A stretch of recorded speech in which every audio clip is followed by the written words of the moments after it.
I haven't gotten into VEX that much.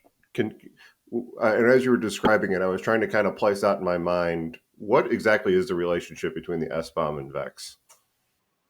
So I think first of all, you should know that they both don't have to exist. You can have one without the other, but they do love to work with each other, obviously, right? Um, the relationship, if there is one, is really in the specific content of either one, where you'll have like a unique identifier that's kind of ties back to say the software and the version.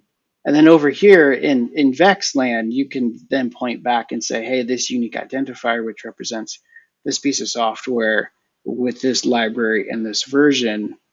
In VEX land, I'm going to simply tell you vulnerable kind of thing. It can be that simple. 2 or 3 data points, right?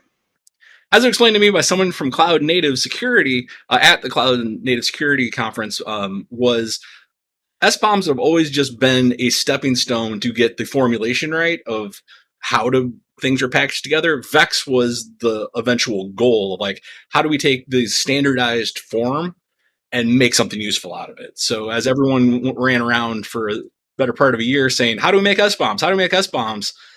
The leaders out there were really saying, well, how are we going to use those SBOMs to actually build something useful like VEX? And that's what we're seeing people like yourself doing. If I understand correctly, because I'm a bit like Ian here, I'm just trying to pretend I know what everyone's talking about, but that's what I do for most of my job. But an SBOM will kind of let you know what components you have in there, and if you add in some analysis, you can know which of those components may have vulnerabilities, and a VEX will let you know which of those vulnerabilities will actually affect you. And is that am I right in kind of making that? Yeah, I think that's a way to look at it. I also think that the SBOM doesn't necessarily have to say its status in terms of vulnerable or not. It's more literally the recipe. Oh, that's the classic case is we always talk about. You're baking a cake. The SBOM for the cake is the flour, the milk, the butter, that kind of stuff, right? But the VEX maybe in the kind of that food analogy might tell you um, the milk you bought had a recall for some reason, right? And so now when you go to the refrigerator, okay, pull the milk, and then let me check my VEX list. Oh, the production numbers match.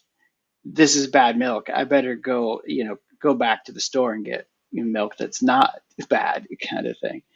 That's kind of a poor analogy, but hopefully that helps a little bit. It's a poor analogy at all. I think to extend the analogy, and this is a really good one, honestly. This is maybe a blog post in the making.